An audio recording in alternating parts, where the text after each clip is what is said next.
안녕하세요. 정인성 작가입니다. 오늘의 강연 주제는 플랫폼 기업에 대한 것이고요. 왜 반도체 이야기를 하는데 플랫폼 얘기를 하는지 좀 궁금하실 텐데, 이제 최근에 플랫폼 기업들이 굉장히 커지면서 반도체 시장에도 좀 영향을 주고 있습니다. 그래서 이번에는 그 반도체의 기존 단순한 사용자였던 기업들이 그 시대가 변함에 따라서 어떤 지위까지 왔는지를 좀 설명드리려고 합니다. 일단 들어가기에 앞서서 제 소개를 잠깐 드리면, 저는 서울대학교 물리학부를 졸업했고 2013년 초부터 2020년까지 하이닉스에 재직을 하다가 스타트업을 한번 거쳐서 지금은 또 다른 스타트업 하나에 들어와 있습니다. 지금. 그리고 저서로는 앞에 보이시는 반도체 제국의 미래가 있습니다. 잘 부탁드립니다.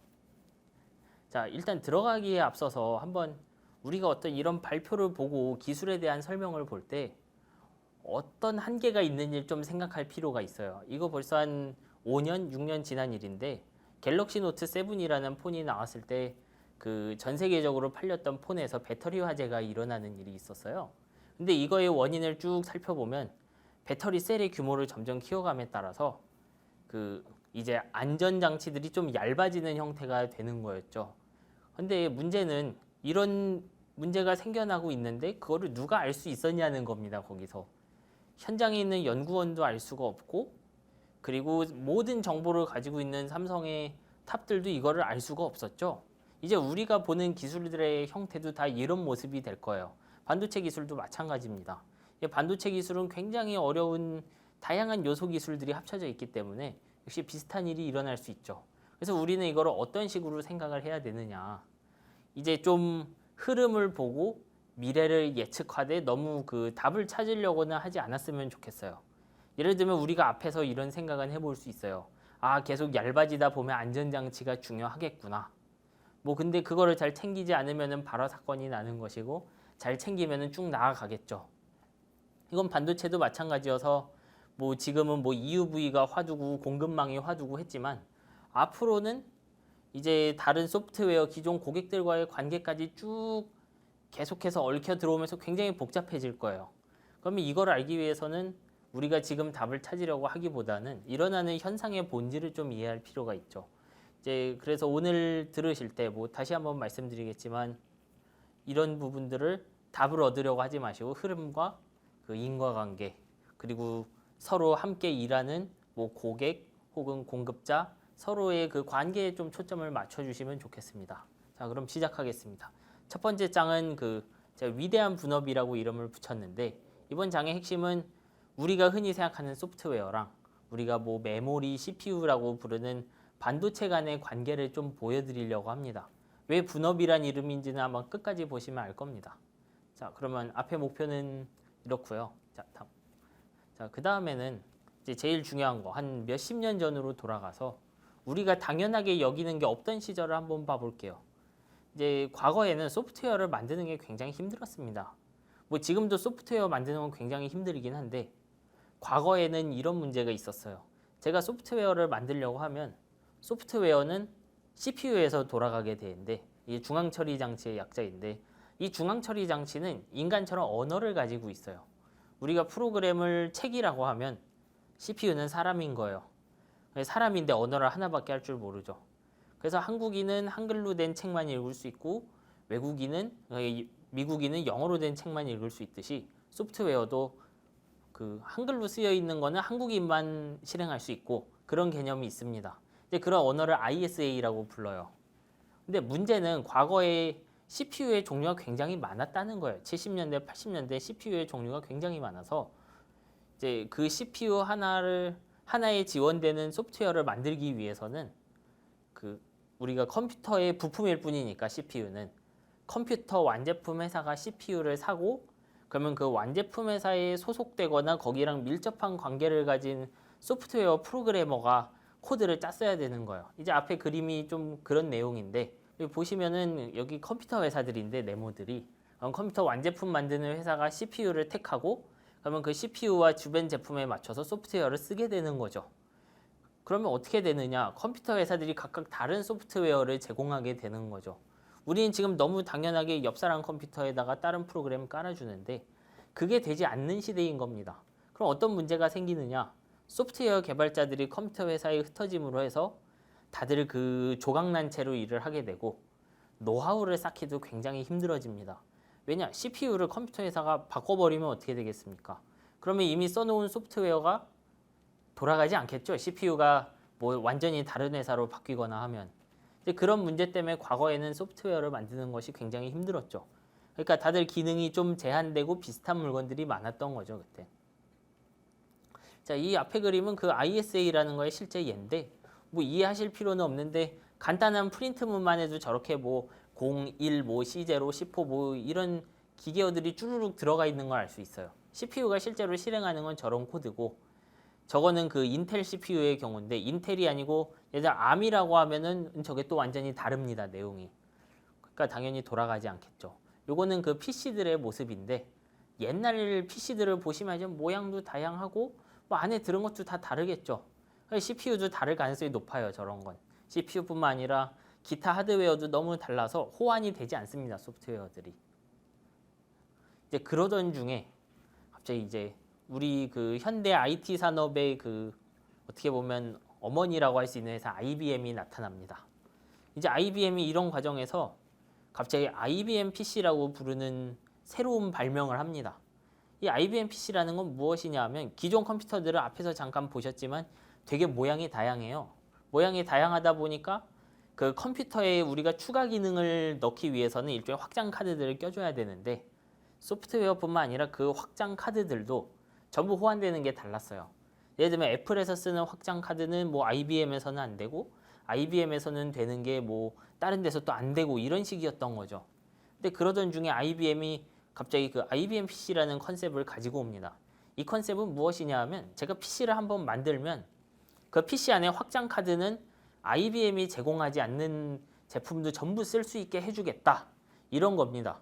그러니까 제가 IBM PC를 사면 이제 우리가 현재 생각하는 것처럼 자유롭게 그래픽 카드도 꽂을 수 있고 사운드 카드도 꽂을 수 있고 이런 식으로 PC가 변하게 되죠.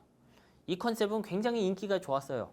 왜냐하면 이제 좀 커스터마이즈도 되고 제가 갖고 있던 PC로 그래픽 하다가 사운드도 하다 이런 일을 할 수 있게 되니까요.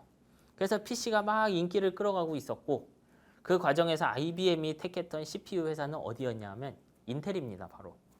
인텔의 8088 프로세서를 처음으로 IBM이 쓰게 되면서 아마 처음으로 썼을 건데 이제 IBM PC에는 인텔 CPU가 들어갔고 그 상태에서 IBM PC가 유행하면서 PC 시장의 점유율을 IBM이 가득 가져가게 됩니다.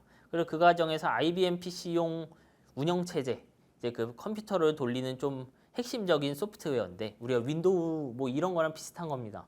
거기에 파트너로도 마이크로소프트가 들어가게 되죠. 그렇게 해서 인텔과 마이크로소프트는 이제 시장을 크게 차지하기 시작합니다. 자, 이게 IBM PC 모습인데 모습을 보시면 알지만 이게 되게 비슷합니다. 요즘 컴퓨터랑. 좀 극단적으로 말하면 지금 우리가 쓰는 노트북이나 데스크탑은 전부 다 IBM PC의 후계 컴퓨터라고 봐도 됩니다. 그 구조가 크게 다르진 않습니다. 컨셉이 다르진 않죠. 뭐 구조는 옛날 거겠지만. 이제 그러던 중에 이제 IBM 입장에서 좀 유감스러운 일이 터집니다. 여기서. IBM은 원래 이 IBM PC를 만들었을 때 이 시대가 좀 어떻게 보면 정글이기 때문에 그 지식재산권 보호가 그렇게 잘 이루어지지 않았어요. 이제 솔직히 말하면 베껴볼만 하죠. 그러니까. 근데 앞에 말씀드렸지만 CPU는 ISA라는 거를 가지고 있었죠. 그럼 IBM PC는 그 IBM PC에서만 돌아가는 소프트웨어가 당연히 있었겠죠. 이제 그런 상황인데 컴퓨터 회사들이 IBM PC가 잘 되니까 좀 꾀를 씁니다. IBM 호환 PC라는 컨셉을 만드는 거죠. 이거 어떤 느낌이냐 하면 IBM PC는 아니지만 IBM PC에서 돌아가는 모든 것은 우리 컴퓨터에서도 됩니다. 뭐 이런 식의 컴퓨터를 만들기 시작합니다. 어떻게 보면 이게 뭐 쉽게 말해 현대차가 아닌데 현대차 모든 부품이 다 들어가는 무언가가 나온 것이죠. 여기서. 이제 그렇다 보니까 IBM 호환 PC도 시장에서 갑자기 막 인기를 끌기 시작해요. 왜냐하면 어차피 IBM에서 되는 건 다 되고 그리고 뭐 못 쓸 거 없지 않습니까? 그래서 IBM PC가 마구 커지고 IBM 호환 PC 시장이 커지고 시장은 사실상 IBM PC와 IBM PC의 뭐 속된 말로 짝퉁인데 짝퉁들이 넘쳐나기 시작합니다. 이제부터. 자, 그러면 무슨 일이 생기느냐? IBM의 영향력이 서서히 줄어듭니다. 이제. 그러면 컴퓨터 회사들은 다 비슷한 물건을 만들게 되죠. 이제 그 와중에 IBM은 이렇게 시장을 뺏기는 게 좀 못마땅했는지 또 원래 그렇게 오픈된 규격을 쓰다가 갑자기 PS2라는 규격을 쓰면서 이제 자폭을 한번 합니다, 여기서. 근데 문제는 무엇이냐? 이렇게 IBM이 자폭을 해서 사라졌어도 IBM 호환 PC는 계속된다는 거죠. 근데 이 과정에서 들어가 있던 CPU는 어디 거였느냐? 네, 인텔 CPU입니다, 이게. IBM 호환 PC는 말씀드렸지만 IBM PC에서 되는 게 모든 게 돼야 되고요. 그러려면 IBM에서 되는 소프트웨어도 당연히 돌아가야 돼요. 근데 이 소프트웨어를 돌리려면 CPU는 당연히 똑같아야 되는 거죠. 그러니까 당연히 인텔 CPU를 사서 쓰고 마이크로소프트의 OS도 써야 되겠죠. 그 상황에. 이제 그 상황이 쭉 진척되다 보니까 심지어는 그 인텔 CPU가 나오면 IBM PC가 나왔는데 IBM에서 그 386을 쓰기도 전에 IBM 호환 PC 386이 먼저 나오기도 합니다. 이제 IBM 호환 PC인데 IBM PC가 없는 거예요. 대응하는. 뭐 그러니까 IBM의 영향력은 그냥 쭉 줄어버렸겠죠. 이제 이 상황이 터지면서 우리가 알고 있는 소프트웨어 세상이 열리게 됩니다. 지금까지는 앞서 말씀드렸듯이 컴퓨터 회사들이 소프트웨어를 가지고 갈 수밖에 없는 그런 구조였어요. 어떻게 보면 수많은 그 첨단 산업을 하는 컴퓨터 회사가 소프트웨어를 부품처럼 사용하는 시대였는데 이제 이 둘이 분리된 거예요. 왜냐하면 IBM은 떠났어도 모든 컴퓨터 완제품 업체가 전부 인텔 CPU를 쓰고 마이크로소프트 걸 쓰니까요. 정확하게 IBM 호환 PC에 맞췄기 때문에 모든 소프트웨어 개발자들이 IBM 호환 PC에 맞추게 된 거예요. 그리고 지금은 우리 IBM 호환 PC란 표현도 쓰지 않아요. 그냥 표준인 것이죠, 이거는. 그리고 이 과정에서 소프트웨어 회사들이 커질 계기를 제공하게 되는 거죠. 우리가 앞에서 말씀드린 마이크로소프트는 지금 글로벌 기업이죠. 다 이런 일이 있었기 때문에 가능한 거죠. 그러면 인텔은 이거를 어떤 식으로 지켜냈느냐? 여기서 드디어 이제 처음으로 반도체 이야기가 좀 자세히 나옵니다. 무슨 의미냐? 제가 그 CPU를 선택하는 거는 컴퓨터 완제품 회사의 몫이라고 했는데 이거 바꾸지 않는 이유가 뭘까요? CPU를. 일단 첫 번째는 기존에 돌아가던 수많은 소프트웨어가 있기 때문에 바꿀 수 없다는 것이죠. 그리고 전 세계 프로그래머들은 다 인텔 CPU 맞춰서 소프트웨어를 쓰니까 제가 CPU를 벗어나면 제 컴퓨터만 할 수 있는 게 확 줄어들어요. 다른 사람들은 많은 걸 할 수 있는데.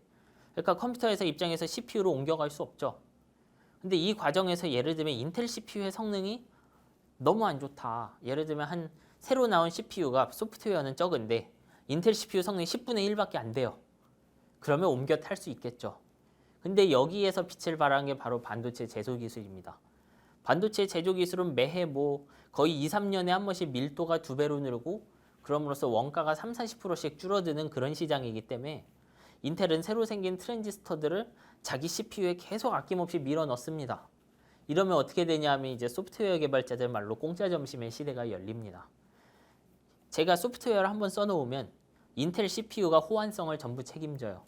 작년에 만든 프로그램은 올해 만든 인텔 CPU에서 돌아가고 내년에 만든 CPU에서도 돌아갈 거예요. 해보면. 근데 그냥 돌아가는 게 아니고 CPU가 빨라지죠. CPU가 계속 빨라지니까 올해 만든 거 내년엔 2배로 빠르고 막 3배로 빠르고 쭉 빨라지게 됩니다. 그렇게 되면은 기존에 만든 소프트웨어도 좋아지고 새로운 소프트웨어는 계속 생겨나겠죠, 시장에서. 그러다 보니까 제가 컴퓨터 회사여도 어설프게 빠른 CPU로는 바꿀 수가 없어요, 이제. 예를 들면 이런 시점에 인텔 말고 뭐 전혀 처음 보는 CPU 회사가 새로운 CPU를 가지고 오는 거예요. 야, 우리 CPU를 한번 써보지 않겠느냐? 그거 얼마나 빠른데? 20% 빨라요. 근데 1년 기다리면 어떻게 될까요? 인텔에서 20% 이상 빠른 인텔 CPU가 나와요. 그리고 기존 건 다 돌아가고 새로 나온 코드도 되겠죠. 하지만 인텔 CPU를 벗어나면 처음부터 다시 해야 됩니다. 모든 걸 처음부터 하고 인텔 게 아닌 CPU를 배워야 되겠죠. 그렇게 쭉 배우다 보면은 결국 인텔 새 CPU가 나오고 소프트웨어 회사가 무너지겠죠, 여기서. 그러니까 이제 CPU를 사는 사람도 CPU 위에 소프트웨어를 쓰는 사람도 벗어날 이유가 없게 되는 겁니다. 이제 그리고 그 과정에서 말씀드렸듯이 소프트웨어 회사의 거대화가 가능해졌죠. 왜냐하면 기존엔 제가 소프트웨어 쓰면 내 컴퓨터 회사에만 팔 수 있었는데 이제 전 세계 컴퓨터 회사에 전부 다 팔 수 있는 거잖아요, 이거를. 그러니까 소프트웨어 회사들이 그런 그 특정 컴퓨터 회사에 대한 지식을 잊고 오로지 그 하나에만 집중하게 되는 거예요. 한 군데서만 돌아가면 다 돌아가니까요. 이제 이렇게 해서 일어난 게 거대한 소프트웨어와 하드웨어의 분업인 것이죠. 자, 그러면 여기서 짧게 한번 결론을 보겠습니다. 인텔이 무엇을 해주었느냐? 인텔은 이 상황을 유지하기 위해서 말씀드린 것처럼 많은 일을 했어요. 첫째는 우리가 흔히 알고 있는 반도체 시장, 공장은 반드시 100% 돌아가야 한다. 이런 것들을 해주었습니다. 그렇게 함으로써 원가를 더욱 떨어뜨리고 전 세계의 그 CPU 장악력을 넓힐 수 있습니다. 그 다음에는 말씀드렸듯이 공정을 계속 미세화하고 그걸로 자신만이 순이익을 취하진 않고 호환성을 유지하면서 CPU의 성능을 계속 높입니다. 그렇게 함으로써 프로그래머들이 떠날 수 없게 만들었어요. 그리고 그 과정에서 마이크로소프트와 구글과 같은 회사들이 생겨나게 됐죠. 이게 다 어떻게 보면 처음에 마이크로소프트, 인텔이 시작한 것이고 이런 분업이 가능했던 이유는 반도체 회사가 소프트웨어 회사들에게 신경 쓸 거를 없애줬기 때문이다. 이렇게 생각하시면 됩니다. 그리고 이걸 보면서 하나 생각하실 게 저는 이번에 인텔의 예를 들었지만 이런 식으로 하드웨어 하나가 갑자기 유행해갖고 표준으로 변하는 예는 굉장히 많아요. 예를 들면 우리가 쓰는 스마트폰 모바일 생태계나 혹은 그게 암 진영이고 그리고 우리가 지금 머신러닝 하면은 반드시 뺄 수 없는 그 엔비디아의 그 GPU 이런 것도 다 비슷한 식으로 큰 겁니다. 이게 앞부분이고요. 자, 여기는 한번 그림을 쭉 보실 건데 이거는 인텔이 줬다는 그 공짜 점심의 이야기인데 저 왼쪽 그 오른쪽 그림은 486 CPU랑 스카이레이크의 그 쉽게 말하면 면적 비교를 해놓은 거예요. 왼쪽 위에 조그만 거는 그 486을 그 2015년도 14나노 공정으로 만들었을 때 크기고요. 거기 스카이레이크라고 쓰인 부분 2015년 최신 인텔 CPU의 면적이에요. 그러니까 어떻게 보면은 인텔이 그 CPU 가격은 똑같지만 우리 사용자들에게 공짜로 제공한 트랜지스터가 저만큼 크다는 거예요. 같은 가격에. 심지어 가격은 486이 더 비쌌어요. 그때보다. 저러니까 벗어날 이유가 없는 거죠. 그리고 인텔이 만든 생태계는 심지어 인텔 자신도 벗어날 수 없을 정도로 엄청 커집니다. IBM도 자기가 그 IBM PC를 만들었는데 벗어났다가 힘들었듯이 인텔도 그 인텔 CPU의 ISA를 스스로 벗어나려다가 한번 실패한 일이 있습니다. 이제 인텔의 명령어 ISA를 X86이라고 하는데 그 X86을 이것도 시간이 지나면 비효율이 쌓이기 때문에 한번 벗어나려고 했는데 이제 그게 아이테니엄이라는 프로세서인데 그 과정에서 호환성이나 성능 문제로 실패하게 됩니다. 보면. 뭐 이게 여기서 한번 또 어떻게 보면 생태계라는 개념을 좀 이해하셨으면 좋겠습니다. 자, 그 다음에는 이제 조금은 안 재미있는 거 한번 반도체 산업 기초 얘기를 좀 해보겠습니다. 앞에서 좀 용어를 의도적으로 좀 쓰면서 나갔는데 한번 그 다음 장을 보기 위해서 이번 장에서 한번 좀 용어를 정리하도록 하죠. 자, 이제 앞에서는 우리가 의도적으로 회사 이름을 그냥 쭉 말하면서 나가는데 인텔이 어떻고 이번에는 좀 반도체 회사가 돌아가는 모습을 이야기를 해볼게요. 이걸 통해서 이제 뒤에 나오는 새로운 플레이어들 반도체 시장에 이 사람들이 정확히 어느 시장에 들어가는지를 확인을 할 수 있게 되기 때문이죠. 일단 반도체를 만들려면 이거 건물 짓는 거랑 굉장히 비슷합니다. 처음에는 설계도를 만들어야 돼요. 설계라는 것은 쉽게 말씀드리면 제가 칩에다가 뭐 CPU라든지 혹은 저장소인 메모리라든지 이런 역할을 주려면 그 예를 들면 데이터가 들어오고 나가는 곳도 있어야 되고 안에서 빨리 처리하기 위한 여러 가지 그 기능들을 만들어야 되겠죠. 그래서 그런 것들을 만드는 거를 설계라고 부릅니다. 쉽게 말하면 설계도를 만드는 것이죠. 그리고 그 다음에 해야 될 것은 제조인데 그러면 설계도가 만들어졌으면 이제 설계도대로 만들어야 되겠죠. 이 부분은 이제 제조라고 부릅니다. 그 다음에는 그 만들어진 칩, 여기서 제조라는 것은 보통 그 우리가 알고 있는 그 반짝반짝한 웨이퍼판에 조그만 칩을 만드는 거기 때문에 이 칩들을 이제 패키지에 넣고 다리도 달고 해서 판매하는 겁니다. 그리고 여기서 이 설계와 제조, 패키징 이런 것은 반드시 한 회사가 할 필요는 없어요. 그래서 설계와 제조를 한 번에 하는 회사는 IDM이라고 부르고 그리고 설계만 하는 회사는 팹리스라고 부릅니다. 그리고 파운드리는 그 쉽게 말하면 한 수십 개의 설계 회사가 있다고 하면 그 수십 개 회사들의 그 위탁을 받아서 설계도대로 만들어주는 회사를 파운드리라고 부르죠. 참고로 우리가 우리 칩이야라고 부르는 것들은 팹리스, 설계한 회사의 이름을 말합니다, 보통. 그러니까 예를 들면 A 회사가 설계해서 B 회사가 제조를 했으면 A 회사의 칩인 겁니다. 설계가 핵심인 거죠, 칩의 주인을 따질 때는. 자, 한번 좀 더 쉽게 보기 위해서 반도체랑 출판을 한번 비교를 해보겠습니다. 이게 좋은 예시인데 예를 들면 제가 책을 쓴다고 하면 저는 어떻게 하겠습니까? 처음에는 책의 내용을 제가 다 씁니다. 이제 반도체 재고의 미래, 뭐 서장, 뭐 본론 이런 걸 쭉 써가고요. 그 다음에 책을 다 쓰고 나면 인쇄소에 맡겨서 인쇄를 하는 거겠죠. 여기서 설계에 해당하는 게 책의 내용을 처음에 쓰는 것이고요. 제조에 해당하는 게 책을 인쇄하는 거예요. 그래서 그 책을 쓰고 인쇄까지 하는 것은 IDM이라고 부르면 될 거고, 그리고 저 같은 사람이 일종의 팹리스고 인쇄소가 파운드리가 되는 것이죠. 자, 뭐 이런 모습으로 생각하시면 됩니다. 자, 근데 여기에서 미리 좀 말씀을 드리는데 너무 과도하게 비유는 하지 않는 게 좋아요. 제가 앞에서 이거 뭐 책이라고도 했고 건설이라고도 했는데 마치 이 뉘앙스를 보면은 파운드리는 그 좀 단순한 작업을 하는 것 같아요. 설계도를 주면은 파운드리가 시키는 대로 만든다 이런 느낌을 받을 수 있는데 그렇지 않습니다. 실제로는. 이게 무슨 의미냐 하면 설계는 지재권 사업이기 때문에 사실 사람들이 쭉 설계를 하면 돼요. 하지만 파운드리는 거대한 제조업이죠. 그래서 이거 연구 개발에도 사람이 훨씬 많이 들어가고 시간도 오래 걸리고 자본도 많이 들어가요. 실제로는 그래서 어떻게 돌아가냐 하면 파운드리가 설계 회사들에게 설계할 수 있는 일종의 규칙을 주신다고 생각하면 돼요. 예를 들면 TSMC 어느 공정에서 제조하고 싶으면 이런 규칙을 따라라 라는 것을 주고 그 규칙에 맞춰서 설계 회사들이 쭉 움직이게 되는 것이죠. 그래서 앞에서 얘기한 거랑은 조금 다르게 파운드리 쪽이 생각보다는 강력한 그 힘을 가지고 있다고 생각하시면 됩니다. 자, 다음으로. 자, IDM은 앞에서 봤던 인텔 같은 회사들을 IDM이라고 불러요.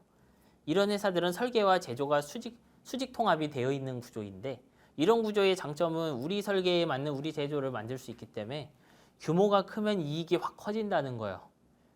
그래서 이런 회사들은 설계를 하면은 그 설계에 맞는 제조를 하고 그러면 그걸로 원가 2, 3%만 아껴도 순이익이 확 늘어나죠.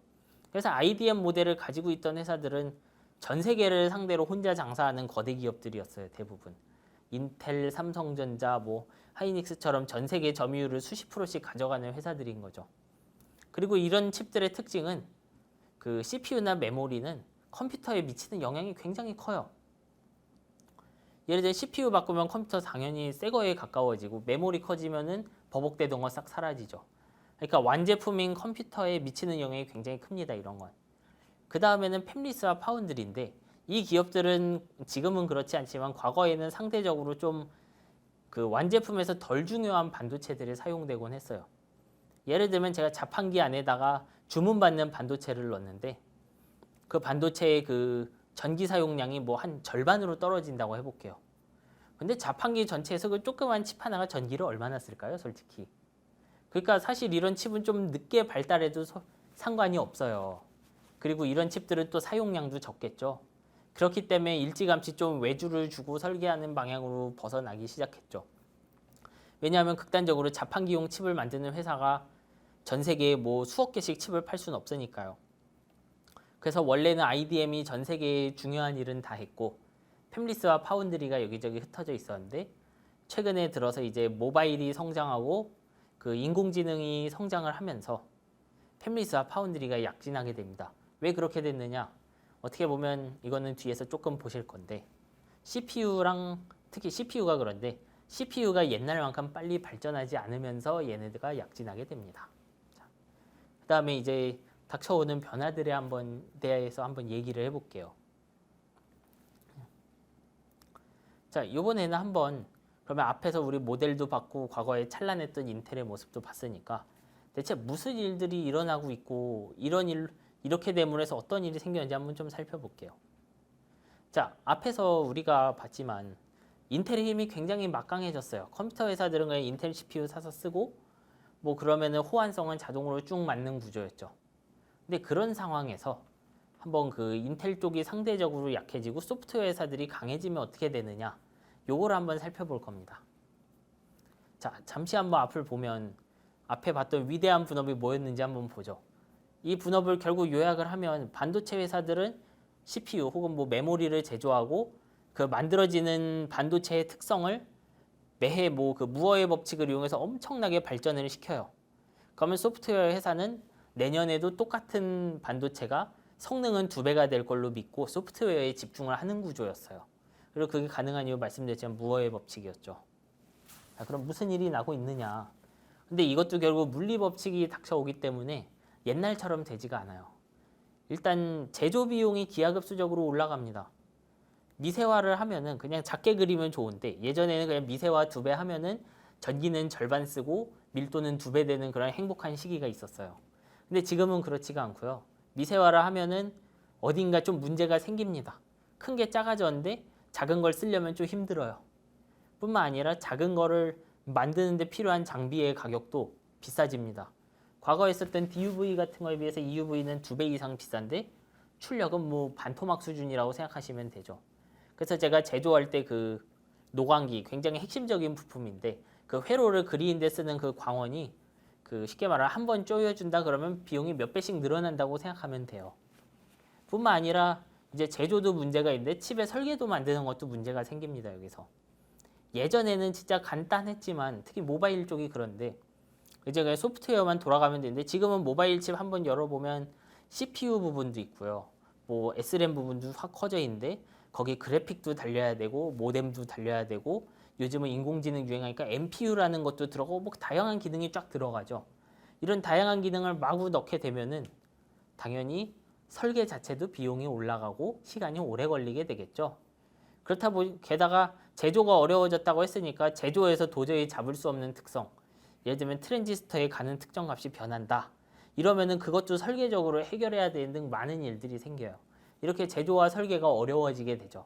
그러면 어떻게 되겠습니까? 이제부터 CPU의 성능 향상이 더뎌지기 시작하는 거죠. 그렇죠? 자, 요거는 그 제조의 어려움을 예시적으로 보여주는 건데 이제 그 오른쪽으로 갈수록 광원이 좋은 광원입니다. 왼쪽 그림에서.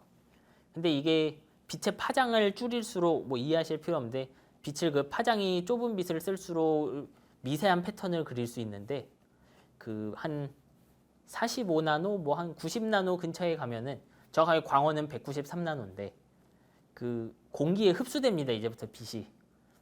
그러니까 제가 레이저를 발진을 시키면 그 193나노 쪽을 넘어가기 시작하면 공기에 흡수가 돼요. 그러면 이제 지금까지 썼던 노광기를 쓸 수 없게 돼요. 왜냐 이제 빛이 흡수돼 버리니까 빛이 흡수되지 않게 하려면 거대한 진공을 만들어야 돼요. 뿐만 아니라 이렇게 흡수 잘 되는 빛들은 그 렌즈로 굴절도 안 돼갖고 굴절 렌즈도 기존의 노하우를 하나도 쓸 수 없게 됐죠. 그래서 새로운 광원이 EUV를 쓸 때는 이 부분을 전부 갈아엎어야 됐어요. 당연히 비용이 올라갔겠죠. 뿐만 아니라 EUV라는 것을 이렇게 바꾸고 났더니 출력이 나빠요. 말씀드렸듯이. 그래서 예전이랑 비슷한 수의 마스크를 쓰면은 그러니까 많이 노광을 하려고 하면은 돈이 많이 들어서 노광 횟수와 세기 같은 것도 많이 조절을 해줘야 됐죠. 자, 이거는 무어의 법칙이 좀 느려진다 이런 내용인데 뭐 트랜지스터 개수 자체는 유지되는 순간이 있는데 잘 보시면 트랜지스터당 성능은 쭉 향상되다가 갑자기 고원에 딱 맞닥뜨립니다. 쉽게 말하면 과거에는 트랜지스터 개수도 2배, 성능도 2배 됐다고 하면 이제는 성능이 안 올라가는 거예요. 개별 트랜지스터가.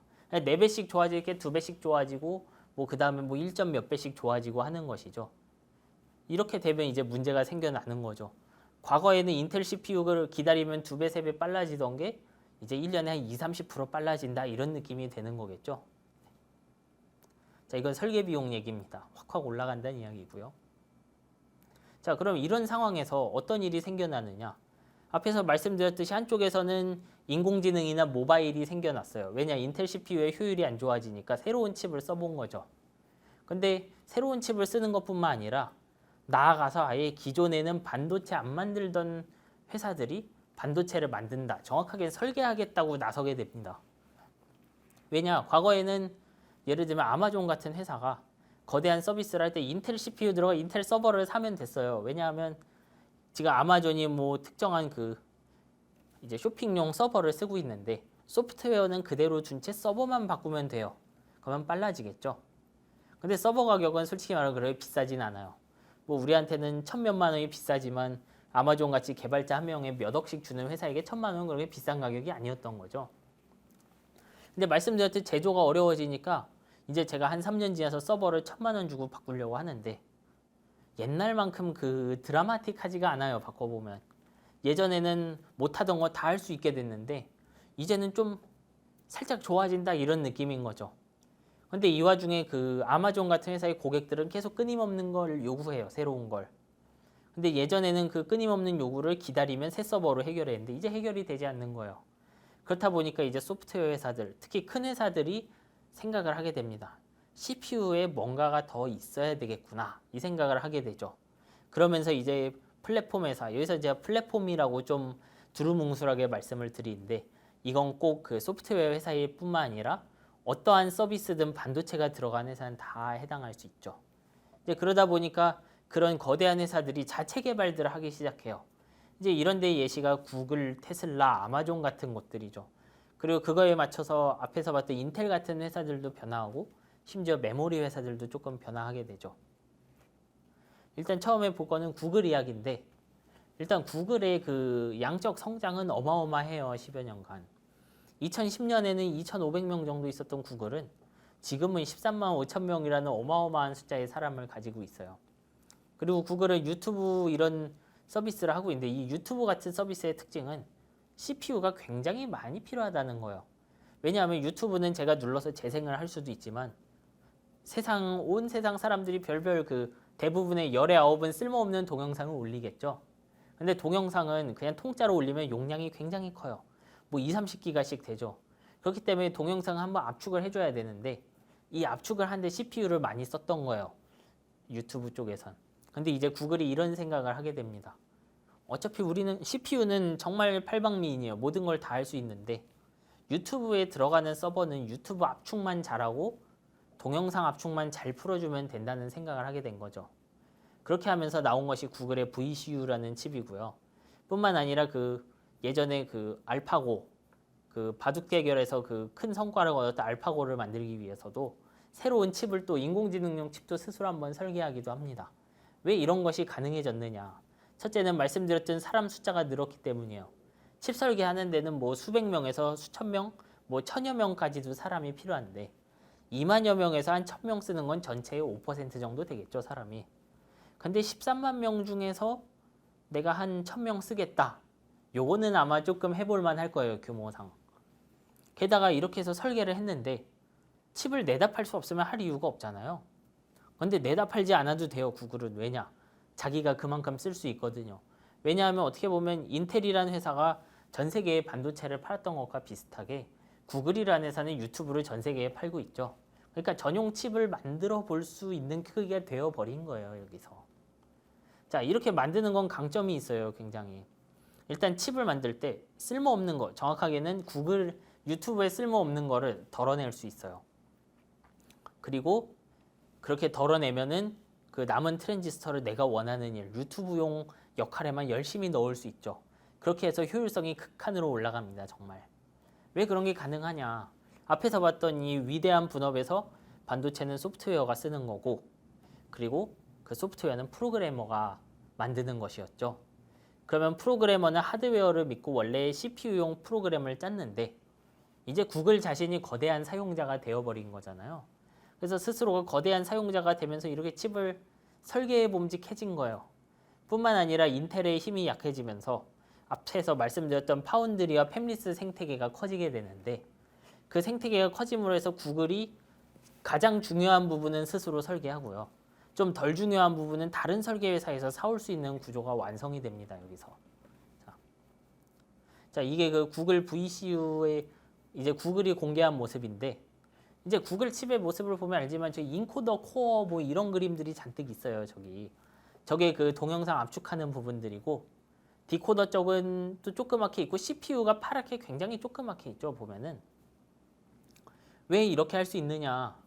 CPU로는 제가 인코딩도 할 수 있고 뭐 딴 것도 할 수 있고 뭐 다른 서비스도 돌리고 뭐 심지어 엑셀도 돌릴 수 있는데 필요가 없는 거죠. 근데 이 그림을 보시면 알지만 그런 걸 할 게 아니에요. 유튜브 서버는. 그래서 왼쪽에 그림 빨간 네모에 보시는 것처럼 CPU 부분을 확 줄인 거예요. 참고로 오른쪽 그림은 인텔 그 10세대 CPU의 모습인데 저 빨간 네모가 저도 CPU 부분이에요. 보시면 이제 CPU 부분이 굉장히 크죠. 인텔은 이렇게 만들어야 돼요. 왜냐하면 전 세계에 CPU를 팔아야 되니까. 하지만 그 구글 쪽은 그럴 필요가 없는 거예요. 왜냐? 저거를 뭐 자기들만 쓸 거고 내다 팔지 않을 거니까요. 그러니까 유튜브 빼고 딴 건 못하는데 소용이 없죠. 뭐 아무려면 어때요? 유튜브만 할 건데. 자, 뿐만 아니라 아마존 같은 곳도 이제 원래 클라우드 서비스를 하고 있는데 클라우드 안에 그렇다 보니까 새로운 가속기들이 이렇게 추가하는 일이 생깁니다. 이 그림은 그 아마존이 지금 클라우드에서 서비스하고 있는 인스턴스인데 아마존 클라우드는 그 일종의 가상 컴퓨터를 제공을 해줘요, 보면. 근데 어떻게 가상 컴퓨터를 제공하냐 하면 쉽게 말하면 서버를 사서 넣고 그 서버를 쪼개서 파는 방식이에요. 그래서 보시면 인텔 CPU를 중점으로 원래 아마존이 비즈니스를 했는데 쉽게 말하면 인텔 컴퓨터 쪼개서 판 거죠. 근데 최근에 AWS가 직접 설계한 CPU를 사용합니다. 안나푸르나 랩이라는 곳에서 설계했고요. 그래서 실제로 우리가 그 가상 컴퓨터를 사용할 수 있어요. 가보면 그 가격을 보시면 알지만 위쪽에 인텔 거랑 아래쪽에 그 아마존이 직접 만든 CPU는 한 15% 20% 정도 가격 차이가 있어요. 대신에 인텔 CPU에서 돌아가는 것이 AWS에서 역시 안 돌아갈 수 있어요. 앞에 말씀드린 것처럼 소프트웨어 호환성 문제가 있으니까. 근데 아마존 같은 곳이 이렇게 CPU를 도입해서 쓰고 좀 앞장서서 스스로 쓰기 시작하면 그 AWS에 있는 그 아마존이 직접 만든 서버에서 돌아가는 소프트웨어도 하나 둘 늘어나기 시작하고요. 그러다 보면은 꼭 인텔 CPU를 쓸 필요 없는 경우들이 생기겠죠. 그러면 사용자들은 보통 어떻게 접근을 하느냐? 이런 경우에 아마 가능하다면 인텔에서 처음 서비스를 해보고 이제 회사가 작을 때는 유연하게 움직여야 되니까 남들 쓰는 걸 쓰다가 회사가 커져서 원가를 좀 절약해야겠다 그러면 그 아마존이 돌리는 암서버로 들어가 보려고 하겠죠. 왜냐하면 20% 싸니까. 근데 해봤더니 코드가 대부분 내가 직접 짠 거다 그러면 써볼 수 있는 것이죠. 이제 여기뿐만 아니라 테슬라 같은 것도 이제 스스로 합니다. 제가 말씀드렸듯이 이것도 일종의 플랫폼 기업이라고 할 수 있는데 이제 머신러닝이 커지면서 자율주행에도 새로운 그 전기가 열리게 됐죠. 이 자율주행 부분이 굉장히 중요한 시장 중 하나인데 테슬라는 이쪽에서도 굉장히 좀 빠르게 치고 들어갔어요. 많은 회사들은 이제 자율주행용 인공지능 칩을 만들기 위해서 기존 반도체 회사들과 손을 잡는 방향을 갔는데 테슬라는 자신들이 직접 설계하기로 마음을 먹었어요. 그리고 직접 설계하면서 기존의 그 엔비디아 같은 곳이 제공하던 칩들, 제비어 같은 칩들에 비해서 자기들에게 필요 없는 부분은 마구마구 덜어냅니다. 그래서 왼쪽에 그림을 보시면 알지만 왼쪽에 박스 3개의 X가 쳐져 있는데 저거는 원래 CPU에는 존재하는 건데 자기들 칩에는 거의 없는 거예요. 그리고 오른쪽에 그 하변산만 남아 있는데 보면 사용하는 에너지량이 굉장히 적습니다. 저기서. 그러니까 사용하는 에너지량을 확 줄인 것이죠. 그리고 남는 트랜지스터로 자기들의 그 자율주행을 하기 위해 필요한 부분에 속된 말로 몰빵을 해버린 거죠. 그렇게 하면서 결과는 그 21배 가까운 그 성능 향상이 나온 것이죠. 물론 모든 걸 21배 잘한다는 게 아니에요. 정확하게는 테슬라가 다른 회사들 칩으로 자율주행했을 때랑 자사 칩으로 동일한 자율주행했을 때 21배 빨라졌다는 거예요. 다른 거는 못할 거예요, 당연히. 하지만 괜찮습니다. 왜냐하면 테슬라는 자기가 써서 자기가 팔 거니까. 자, 그럼 앞으로 우리는 어떻게 될까? 이렇게 앞에서 쭉 우리가 달려오면서 살펴봤는데 이 전통적인 분업이 망가진다? 변화한다는 것이 과연 무엇이냐? 한번 생각을 해볼게요. 또 이거 계속 말씀을 드리지만 전통적으로는 반도체 회사가 하위 호환성을 유지해주고 성능을 향상시키면 플랫폼 회사는 반도체를 사다가 그 위에다가 소프트웨어를 붙이는 것이었죠. 근데 이제 그 모습이 변화하는 거예요. 반도체 회사는 기존 사업은 계속하면서도 아마존 같은 거대한 회사들 뿐만 아니라 어떠한 형태로든 플랫폼 기업이랑은 손을 잡아야 될 거예요. 예를 들면 테슬라 같은 곳은 이제 자기 칩을 만들고 있지만 어떤 자동차 회사가 테슬라의 길을 가려고 한다. 그러면 기존에 칩을 제공하던 회사가 이걸 맞춰줘야 되는 거죠. 기존 비즈를 하면서. 이렇게 비즈 모양이 조금 복잡해져요. 반도체 회사도. 플랫폼 회사는 어떠냐?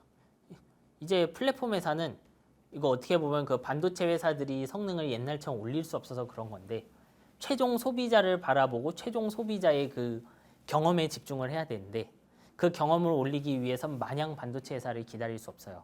필요하면 여러 가지 칩을 섞어서 쓰기도 하고요. 이건 뭐 인공지능 같은 게 지금 CPU랑 그래픽 카드를 섞어 쓰는데 나아가서 정말 덩치가 크고 자신 있으면 구글이나 아마존처럼 해야 하는 거죠. 그게 가능한 이유는 무엇이냐? 사용자가 제공자이기 때문에 그래요. 칩을 그 서비스를 만드는 건 소프트웨어 회사인데 그리고 자기들이 너무 크니까 스스로 설계해서 맞춤형 도구를 만들게 되는 거죠. 그럼 여기서 한번 요거를 정리해 볼게요. 그럼 한국의 반도체 산업은 어떠냐? 이제 사실 한국은 굉장히 메모리 반도체 중심이에요. 메모리 반도체의 장점은 어떻게 보면 이게 소모품이란 거예요.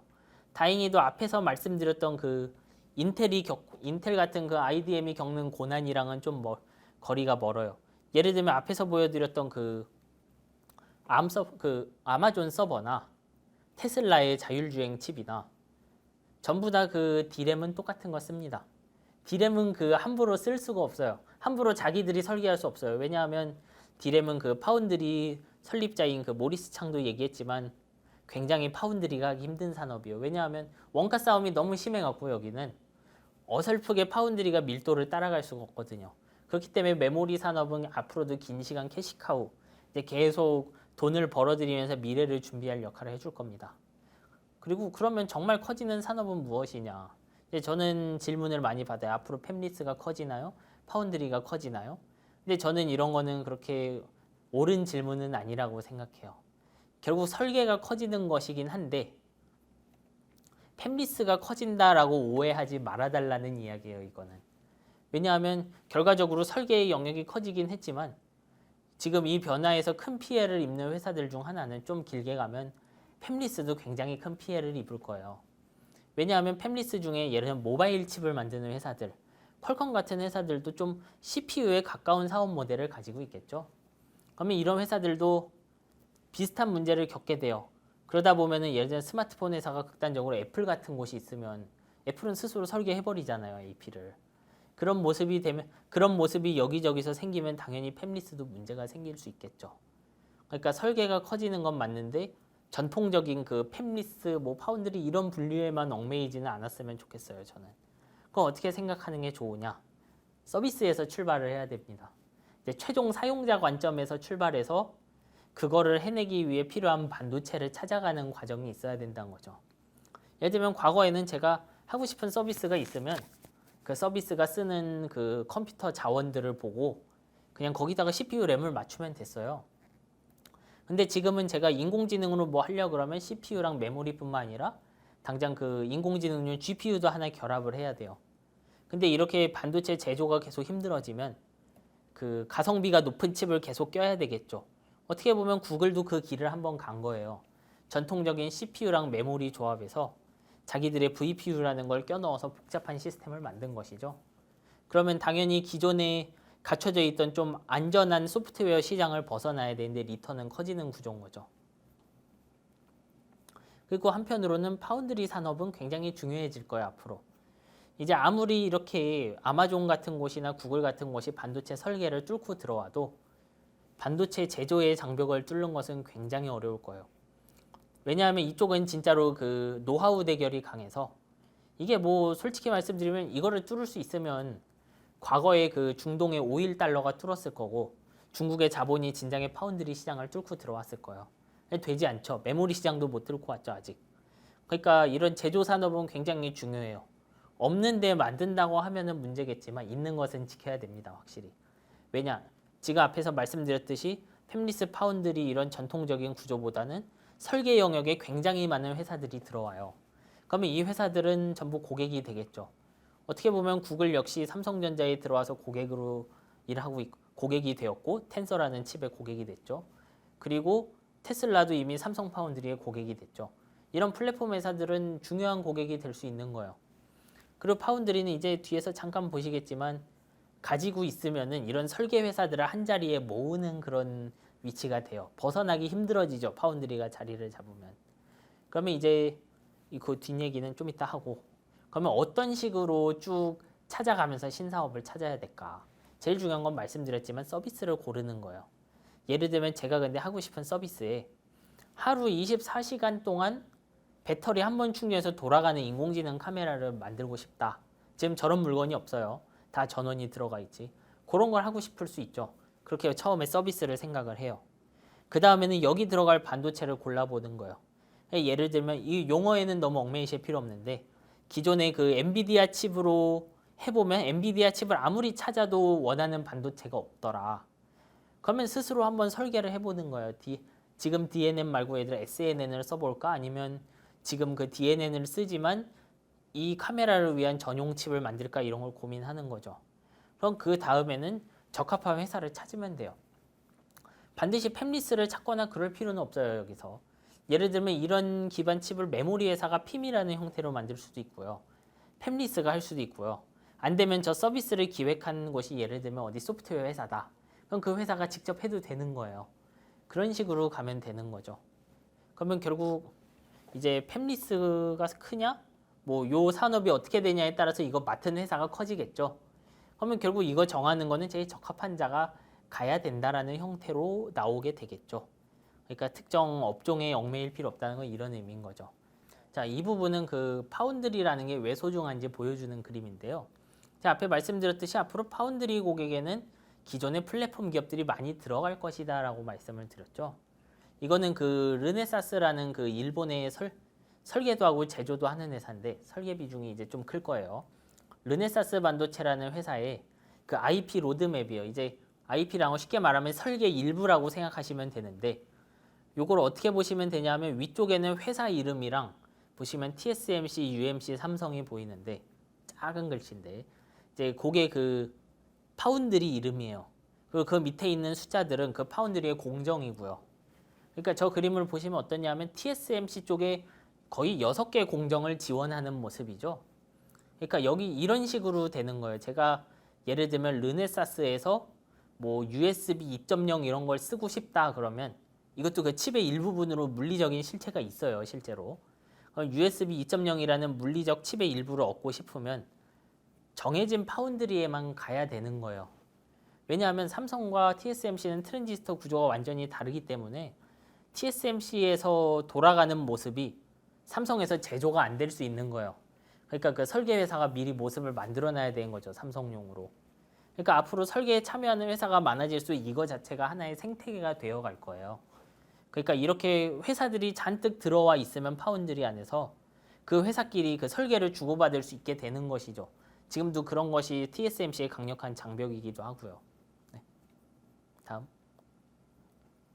자, 그럼 이런 식으로 모습이 갖춰지면 어떻게 되느냐?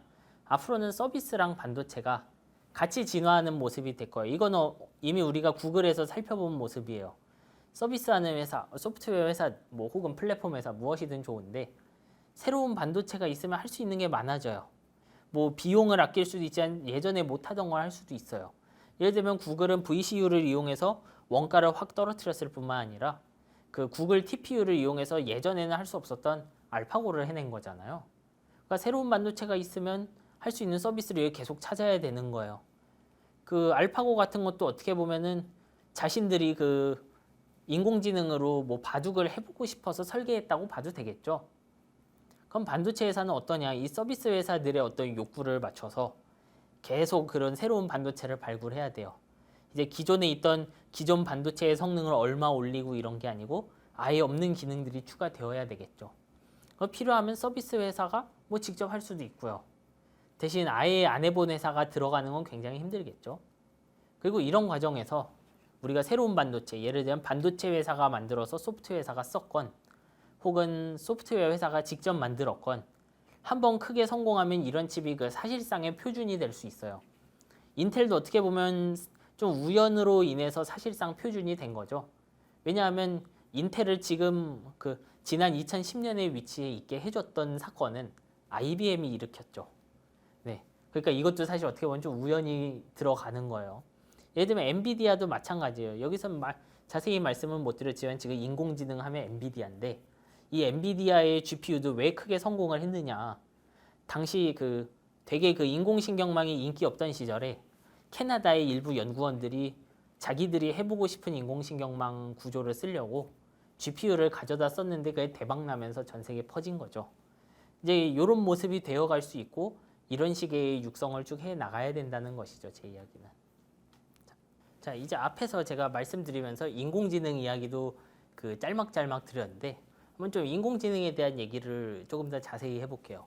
어떻게 보면 이 인공지능 기술이 그 과거 인텔과 쉽게 말하면 CPU와 소프트웨어 회사들 사이의 분업이 깨지는 좀 놀라운 그림 중 되게 좋은 예예요. 이게 어떤 식으로 뚝이 무너지고 새로운 생태계가 생기느냐의 이야기인데 뭐 이걸 말씀드려 볼게요.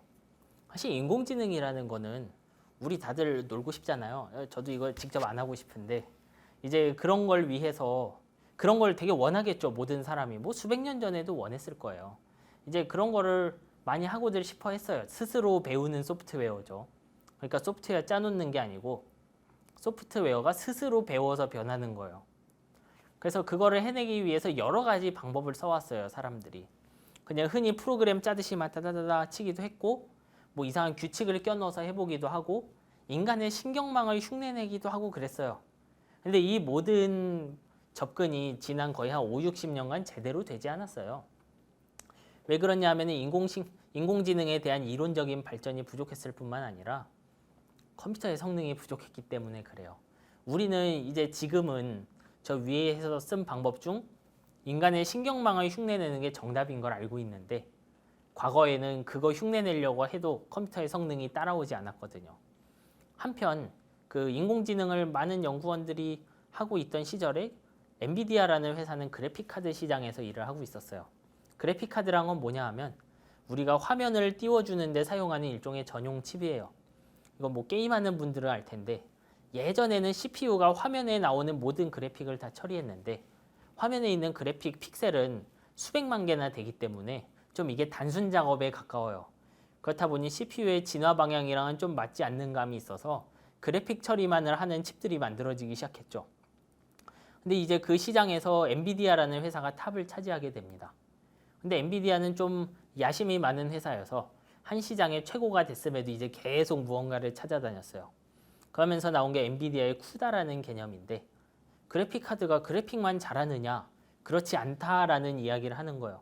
왜냐하면 그래픽은 결국 각 픽셀에다가 더하고 곱하고 뭐 이런 일을 끊임없이 해주는 것이기 때문에 이거랑 비슷한 일은 전부 잘할 수 있을 거다 이 생각을 하게 됩니다.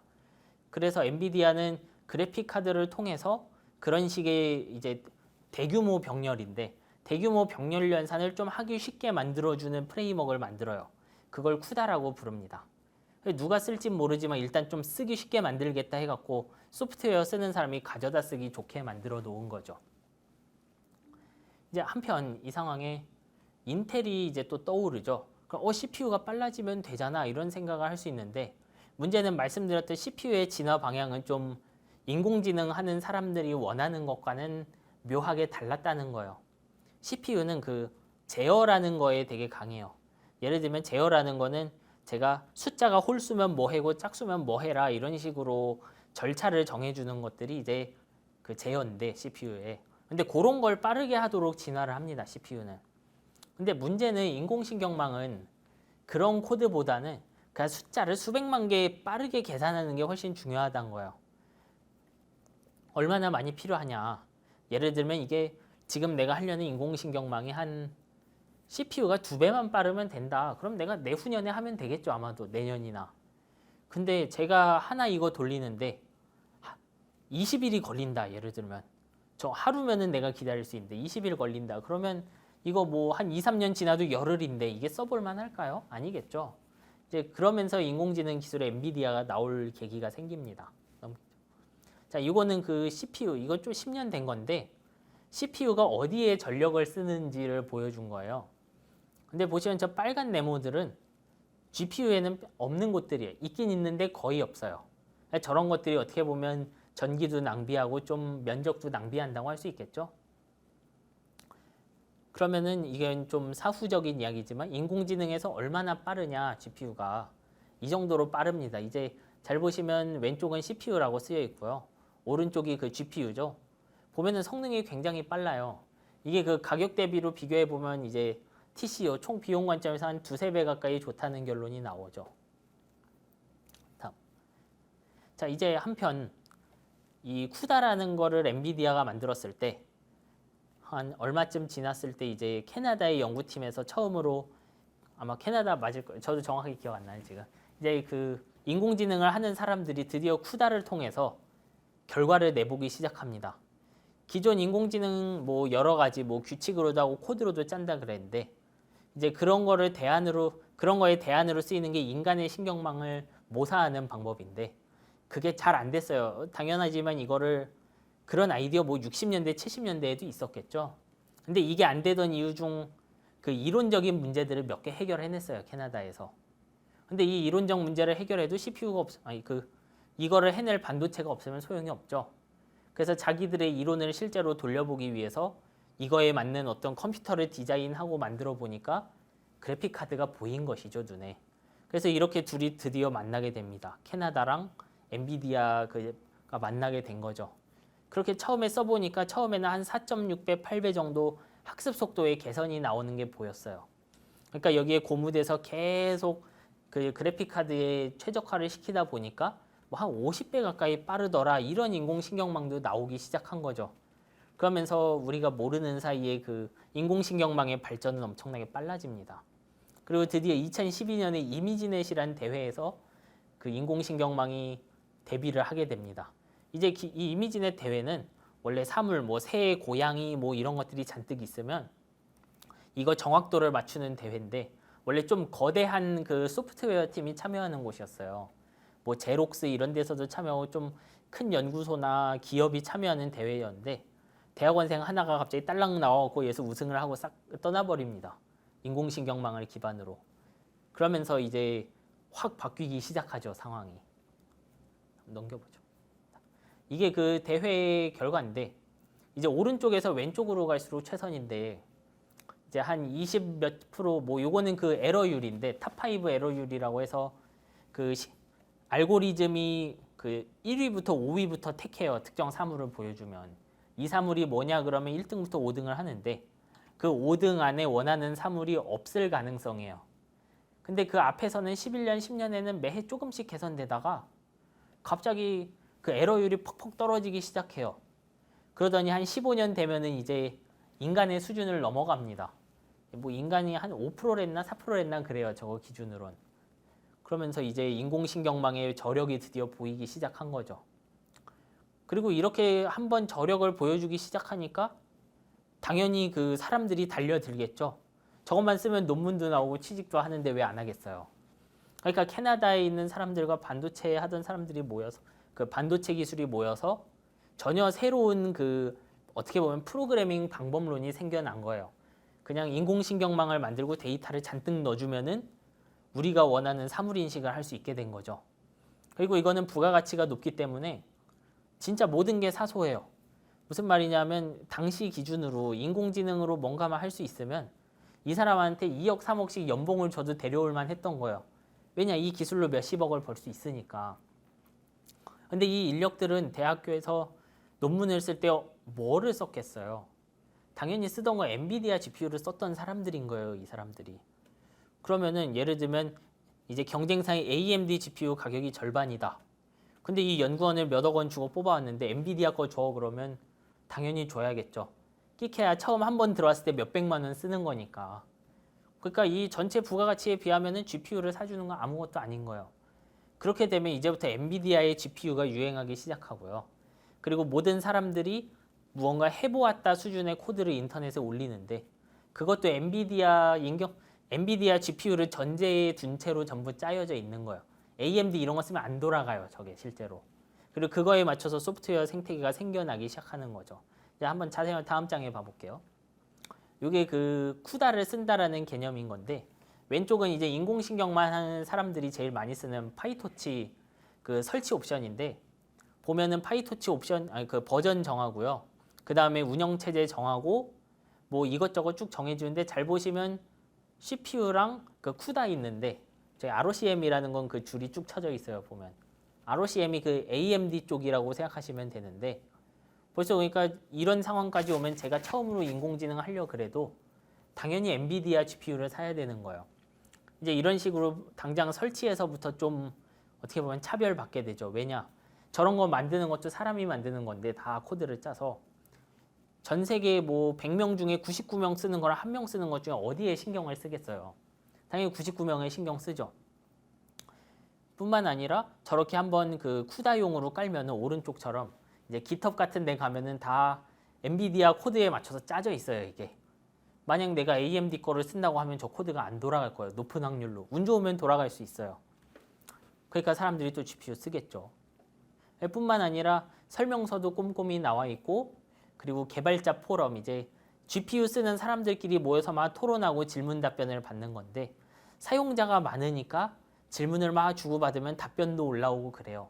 아, 나 이런 이슈들 봤는데, 이런 문제 봤는데. 그렇게 하다 보면은 저 밑에 이제 과거 이력들을 찾아보면 문제 해결할 수 있어요. 참고로 제가 직접 질문했던 거예요. 저 밑에 있는 건. 그래서 쭉 찾아보면은 동일한 에러를 겪은 사람이 있었고요, 앞에. 그리고 거기 엔비디아가 자신들이 만든 버그다라고 쓰여 있어요. 해결이 돼 있습니다. 지금 가보면. 이런 것이 갖춰지는 게 이제 생태계인 거예요. 쉽게 말하면. 이런 것이 반도체를 강하게 하는 것이죠. 그리고 이게 앞에서 봤던 팹리스와 파운드리에서 팹리스 파운드리가 커진 이유이기도 한 건데, 어떤 경우에 이렇게 깨졌느냐. 하나는 이제 인텔 쪽의 CPU가 되게 느려지는 것이죠. 상대적으로 발전이 안 되는 건데, 새로운 칩을 쓰려면 뭔가 배워야 돼요. 하지만 배우면 대가가 굉장히 부가가치가 컸죠. 인공지능을 할 수 있으니까요. 그런 상황이기 때문에 엔비디아가 뚫고 들어올 수 있는 것이죠. 그리고 큰 이익을 누렸고요, 그걸로. 엔비디아도 이익을 누렸고, 처음에 번거로움을 한번 이겨냈던 캐나다의 연구원들과 나가서 뭐 구글 같은 회사도 큰 이익을 누린 것이죠. 네, 다음. 그리고 이 과정에서 계속 말씀드리죠. 우연이 항상 있어요. 캐나다의 힌튼 같은 사람이 이제 그 인공신경망의 방법론을 개발한 것도 우연이고요. 어떻게 보면 그 엔비디아 같은 회사가 좀 야심이 강해서 일반적인 연산기를 만들려고 한 것도 어떻게 보면 좀 우연이에요. 굉장히 이런 우연의 힘을 좀 무시할 수는 없어요. 여기서 이제 우리가 투자하고 뭐 혹은 회사를 키운다고 하면은 이제 이런 우연의 힘들을 좀 어느 정도 감내하고 어떻게 보면 좀 엔비디아 같은 일이 일어날 수 있도록 그냥 예를 들어 어설프게 이제 K 쿠다 이런 거를 만든다기보다는 아예 지금 쿠다는 이미 자리를 잡았잖아요. 앞에 보면 인텔 CPU처럼 자리를 잡았다고요. 아예 이것이 갈 수 없는 영역을 지켜보는 것이 더 좋을 수 있어요. 왜냐하면 지금 와서 말씀드렸듯 쿠다보다 한 1.5배 좋아요 해봤자 사람들은 쓰지 않아요. 왜냐하면 쿠다에서 되던 수많은 호환성이 다 깨지니까 칩을 바꾸면. 이제 이렇게 하면서 그리고 말씀드렸지만 반도체 시장이 좀 인텔에 안 좋고 나아가서 플랫폼 회사까지 들어와 볼 수 있는 환경이 된 거죠. 이제 뭐 엔비디아 같은 회사도 지금 세계를 지배하지만 예를 들면 인공지능 신경망 중에 굉장히 그 목적이 뚜렷한 거. 예를 들면 알파고에 썼던 그 구글 TPU 이것도 엔비디아가 만든 게 아니잖아요. 잘 보면 그런 것들은 또 굉장히 엔비디아 칩을 쓰는 게 낭비일 수도 있는 거예요. 구글 같은 회사한테는. 앞으로도 이런 모습이 계속 나타날 거라는 것이죠. 그리고 자, 오늘 준비한 건 여기까지고요. 네, 감사합니다.